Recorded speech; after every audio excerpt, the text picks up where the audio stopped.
Hi, and welcome to our second part of Chapter 4. And again, we are still looking at how social context can affect our students and our schools. So now we're moving on to how that context can impact learning, actual student learning in the classroom. We're going to be looking at two things: the socio-political context, and then eventually what happens with students who leave school early. So in the world of sociopolitics, one of the biggest things is accountability. So as a teacher, your evaluations in part are going to be determined by how your students perform on their standardized tests. As I'm sure you can understand, some teachers are a little bit concerned about this. The idea that so if my students do poorly, then I'm going to do poorly. Well, it is one of the ways that we do have to try to ensure accountability, because we're trying to make sure our students are learning what they're supposed to be learning in the classroom. So here's a true-false question for you before we move forward. True or false? The No Child Left Behind Act is no longer used and was replaced by Common Core. What do you think? That is actually false. In fact, these two things are completely different. The Common Core is looking more at standards for what we want our students to learn. The No Child Left Behind Act is still here. It was reaffirmed in 2015 and renamed. It is now called the Every Student Succeeds Act. Very similar. Both of these were meant to try to hold schools and teachers accountable for the learning happening in the classroom according to standardized tests. Now, this meme is obviously a little tongue-in-cheek, but I just thought it was funny. But again, the purpose is to try to reach and ensure that we're teaching all of our students. Here's a quick visual that tries to show you a little bit about the Every Student Succeeds Act and what it is about. I think it's important to understand some of these political context under which you'll be teaching. Okay, adding to our knowledge on this, why? Why do we have the Every Child Succeeds Act? We're trying to close that gap.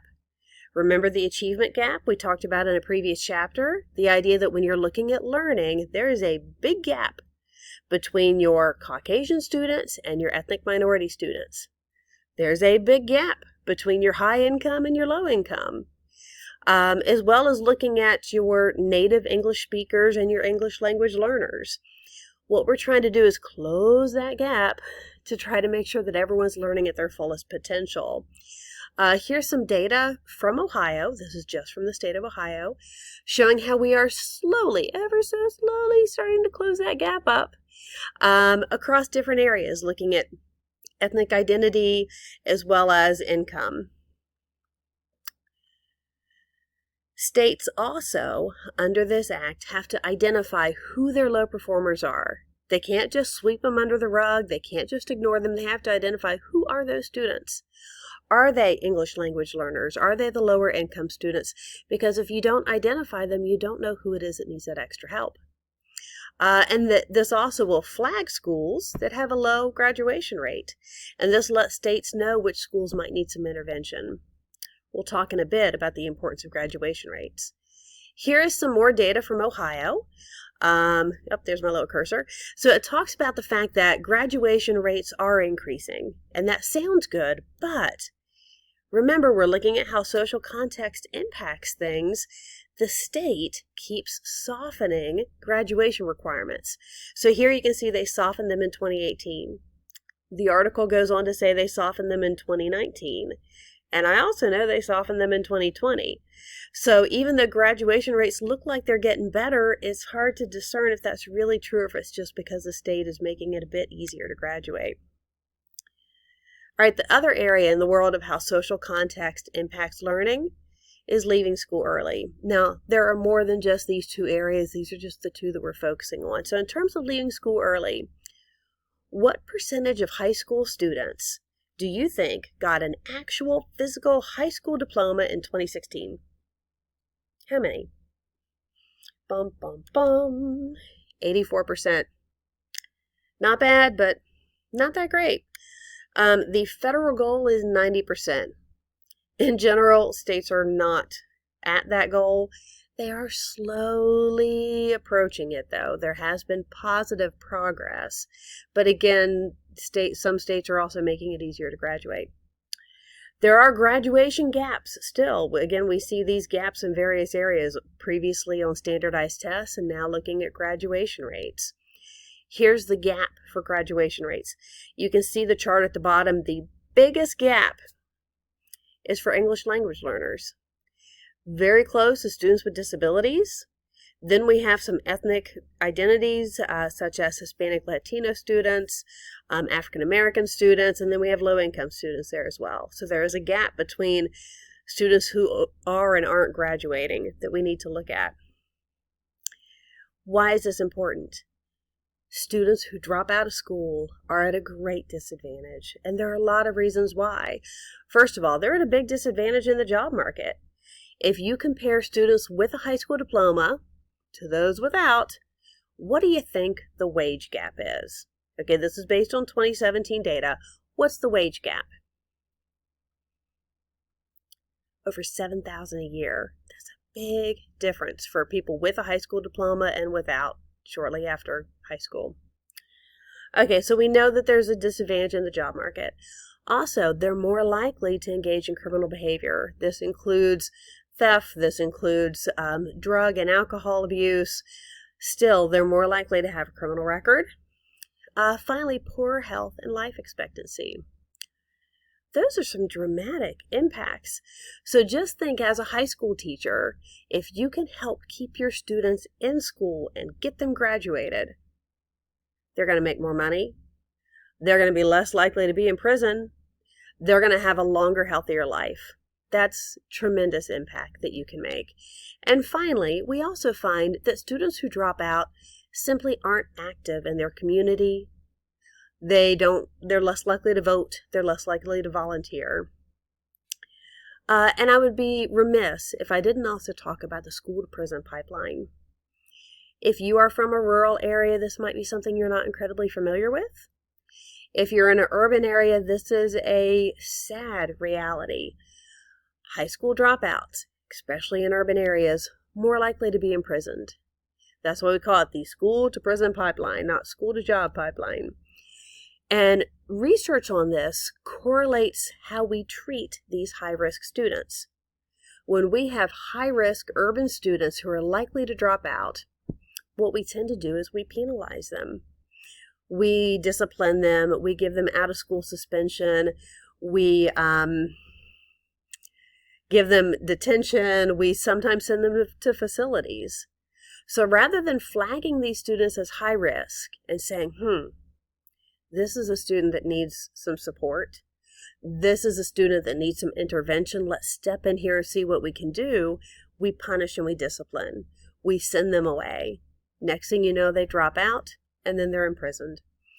Here's a short video, especially for those of you who aren't very familiar with this, to educate you on the school to prison pipeline.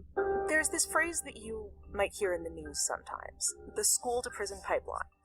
It's shorthand for how schools are funneling students, especially black students, into the criminal justice system. It started in the 90s when schools responded to fears about crime with zero-tolerance policies, which mandated suspensions and expulsions for certain violations. They also cracked down on little things, like talking back or uniform violations. The hope was that it would keep bigger problems from bubbling up. But as a result, out-of-school suspensions have doubled since the 1970s, and they keep increasing, even though juvenile crime rates have now been dropping for years. Around the same time, the number of police officers stationed full-time inside schools has increased by a third between 1997 and 2007. Ostensibly, they were there to prevent mass school shootings like the one at Columbine, but they end up being a way for schools to basically outsource discipline to the police. Schools with officers have 5 times as many arrests for disorderly conduct as schools without them. Sometimes the results are shocking.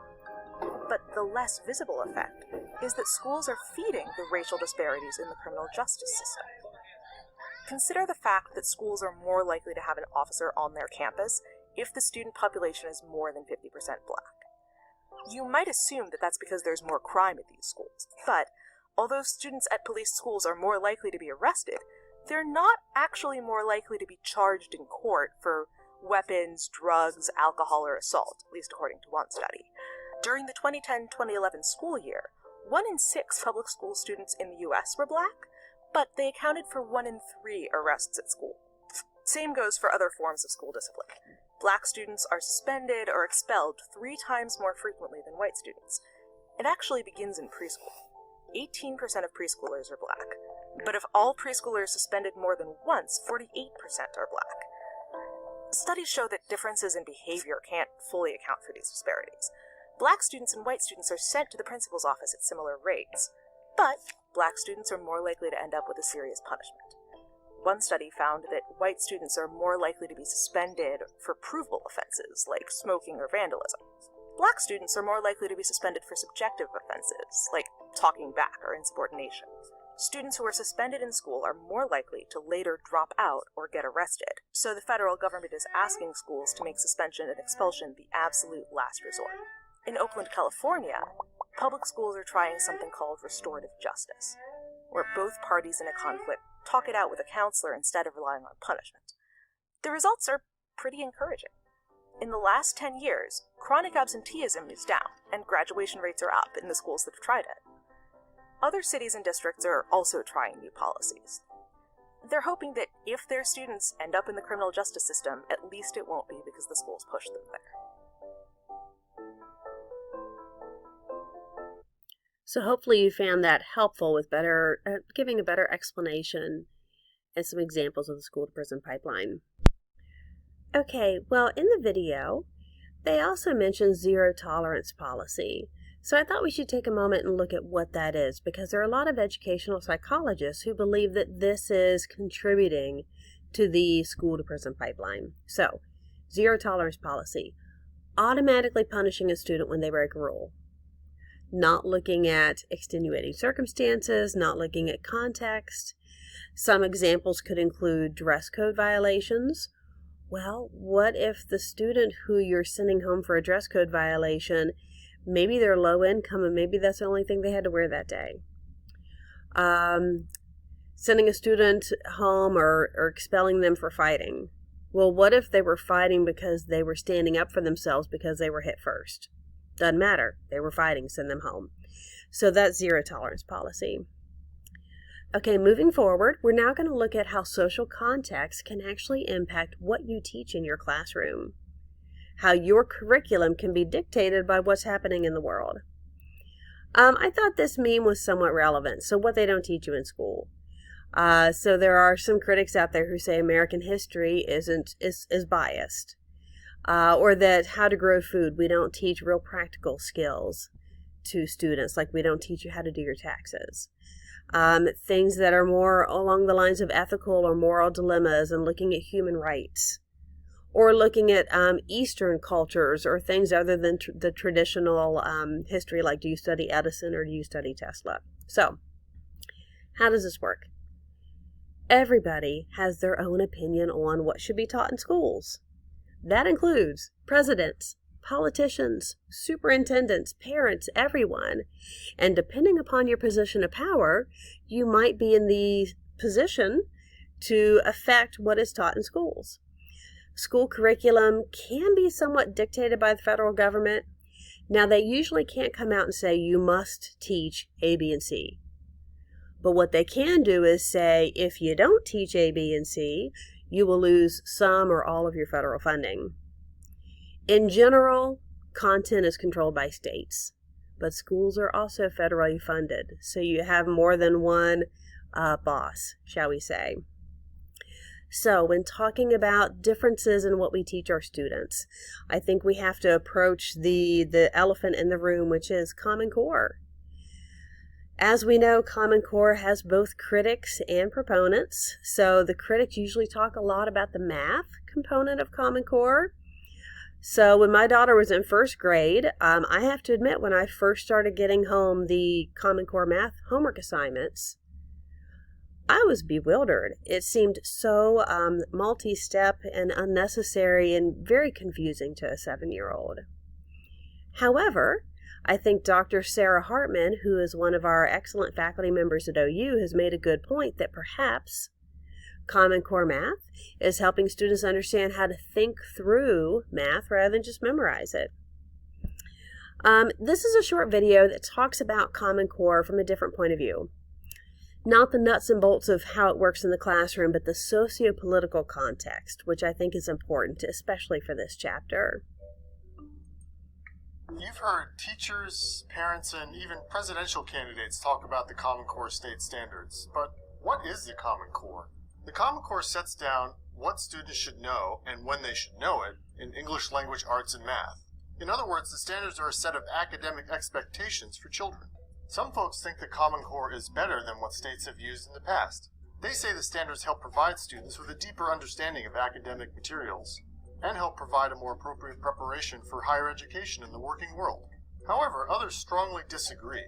Critics say many curriculum materials don't line up to the Common Core, and there's skepticism about the extent to which the standards truly impact student achievement. At its peak, Common Core was adopted by 46 states and the District of Columbia. That number's declined by a half-dozen states or so. Pinning down the exact number is hard. Sometimes when states say they're dumping or overhauling the Common Core, it's not clear they actually are. Now, let's talk about what the Common Core is not. It's not a curriculum, it's not a test, and it's not a federal program. Sure, the Common Core influences curriculum, but you won't find a master instruction manual telling teachers how to teach the Common Core. Yes, students are tested in English and math at least once a year in grades 3 through 8 and once in high school. And exams are supposed to match up with the Common Core in states that use the standards. But you won't find a quiz or a test anywhere in the Common Core. President Barack Obama's administration encouraged states to adopt the Common Core through federal grants, among other things. And some folks think the administration went too far with that. But Uncle Sam didn't pay for the standards or write them.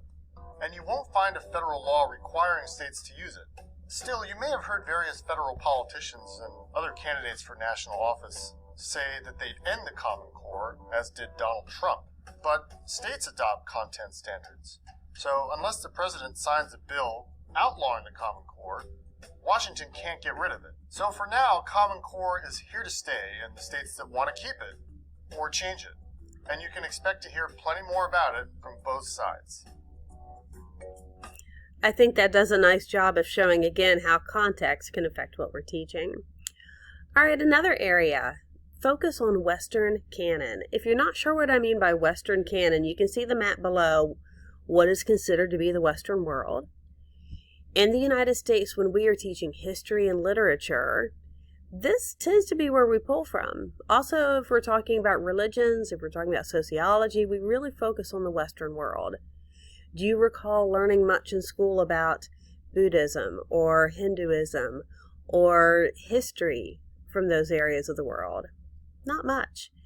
So that is one way that social context does impact what we teach. Then we also have religious concerns. So for instance, whether you teach evolution and or creationism and how you explain that to students. That is still an issue today that many teachers have to tackle and talk with parents about. Sex education. There are going to be some parents who don't want their students to engage in sex education in the classroom, or the inclusion of topics regarding LGBT students or LGBTQ history. So there are a lot of things related to religion that are going to come up. Here are a couple of examples regarding the teaching of evolution in school. So the example on the left shows you how the State Board of Education is looking at Republican candidates and asking them how do they feel about teaching evolution. Showing how, again, political races can impact how we vote and what's happening in schools. And on the right, we see a public school system that's actually advocating teaching creationism. So these things are going to vary from state to state and district to district. In regards to LGBTQ history, so here's a question for you. How many states in the U.S. mandate teaching LGBTQ history? How many? It is actually 5. Just a couple years ago, it was just 1. The first state was California. The most recent state to add this to their curriculum is Illinois. As I'm sure you can guess, this is also an issue, and even though the top of this screen says Common Core Explained, This video is actually about the inclusion of LGBT history. So let's take a look. LGBTQ movement. HISD Superintendent thinks so. Good evening, I'm Lynn Cannon. And I'm Mia Gradney. HISD Superintendent Richard Carranza said Tuesday that LGBTQ history is a part of American history and should be taught. But will it? We sent Brandy Smith to get the answer. Today's history books cover a lot of the same stuff they did when you were a kid. World wars. Well, I'm glad to be here today. The presidents. That's one small step. The first walk on the moon. But Houston ISD's Superintendent Richard Carranza wants to see a few more topics added. Citing Houston's diversity, he says the district's curriculum, what's taught in the city's schools, needs to reflect today's reality. That means teaching African American history, Latino history, and LGBT history too. In a statement to KHOU 11, the district said in part, quote, rather than limiting instruction on certain groups to just 1 month a year, it makes sense to look at providing a more well-rounded curriculum with options such as LGBTQ and ethnic studies. As the leader of San Francisco's public schools, Carranza made an ethnic studies class a graduation requirement. But Texas isn't California, and state law could slow HISD's progress on progress. According to the Texas Health and Safety Code Section 85007, educational materials for minors must, quote, state that homosexual conduct is not an acceptable lifestyle and is a criminal offense. That means HISD might have to jump some legal hurdles before it can introduce any new curriculum. Houstonians are torn about whether that will actually happen. It'll probably end up happening. It's like too many people to just not change it, so it's going to be changed. And I think that the Bible should be in schools. And right now the Bibles have been taken out of school. So if the Bible shouldn't be in school, why should the LGBT curriculum be allowed in schools? In talking with the Texas Education Agency, I learned that state law requires schools base their curriculum on the Texas Essential Knowledge and Skills, or TEKS standards. Districts can go above and beyond to teach other topics that are approved by their board, assuming there's not a state law banning that topic, as there is in this instance. Okay, so that language in Health and Safety Code and the law that HISD is referring to, do you think this is going to happen? Well, Texas is one of 8 states in the country with this law. It's actually being challenged in Utah right now, but we'll see. But those states, they all expressly forbid discussing gay and transgender issues.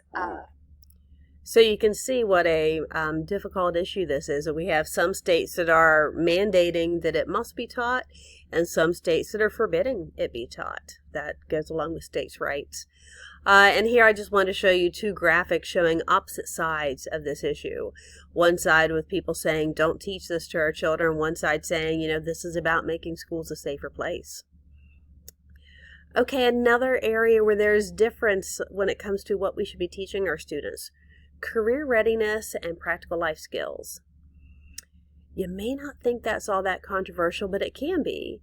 There are a lot of people out there who are saying schools are meant to prepare you to prepare you for a job. And then there are other people saying, you know what, schools are meant to teach you a body of knowledge to make you a well-rounded individual, things that human beings should know on our planet, in our country, that it's not necessarily about teaching you to become an accountant. And that perhaps when you're that young, you don't really know what it is you want to be yet. So perhaps a well-rounded body of knowledge is better. I thought this was also relevant, whether or not we should include just practical life skills in what we teach our students. Adding to our list, American history. A lot of researchers say that our American history textbooks are biased, and that perhaps we should also be teaching the ugly but truthful parts of American history. I thought this was a good way of looking at it. History is written by the winners.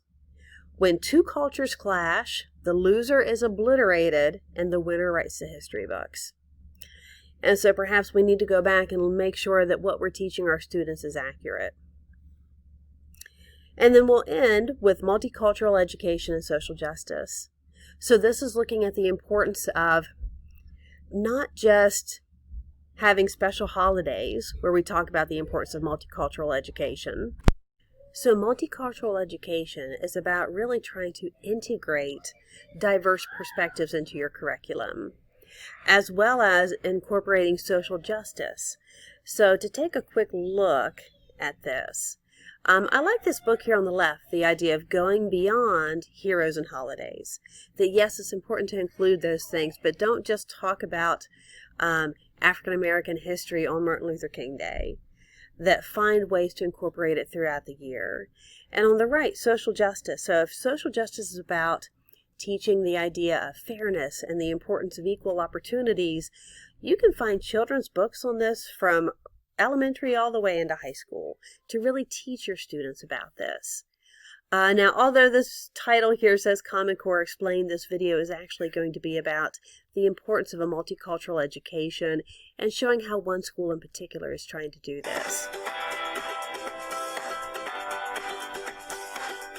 All right, 6:50 this morning, open on Buffalo's east side. We're checking out a one-of-a-kind charter school that's supposed to make learning fun for the kids. News 4's Katie Alexander is there this morning giving us our first look inside the Reach Academy Charter School. Hey, Katie. Hey, Mel and Jordan. For everyone who was with us in the last half hour, you saw that very specific Buffalo-themed room showing landmarks around this area. Now we're standing in a multicultural room, taking students really all around the world. This is Anna Chevaroli. She's a kindergarten teacher here. How has the first week of class been going? It's been going great. We have had so many kids excited to come to school. The kindergartners especially, this is their first time being in school for a lot of them, and just seeing the smiles on their faces when they get to their classrooms and see something like this. I mean, this is unlike a lot of kindergarten classrooms that we have around Buffalo, and so it's a really unique thing for them to experience. Well, let's talk about this classroom specifically. What are we looking at in here? We're in the multicultural room, so again, in this room, we have all different cultures that we're embracing. Specifically in Buffalo, we have so many different diverse populations that we really want our kids to celebrate. So in this room, we have all different areas that are, again, going to embrace different things from each of those cultures.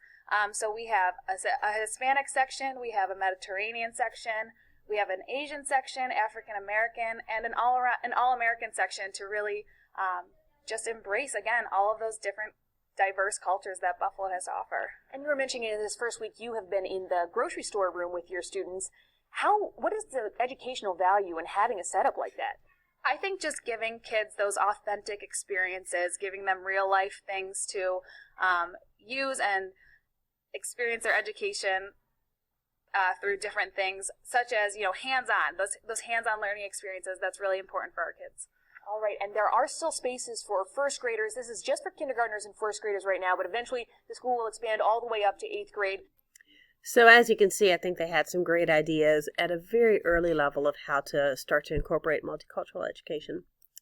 So a summary for this chapter. We should be focusing on the whole child.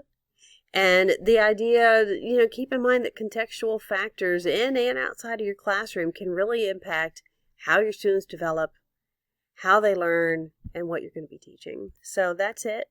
And thank you so much for your attention.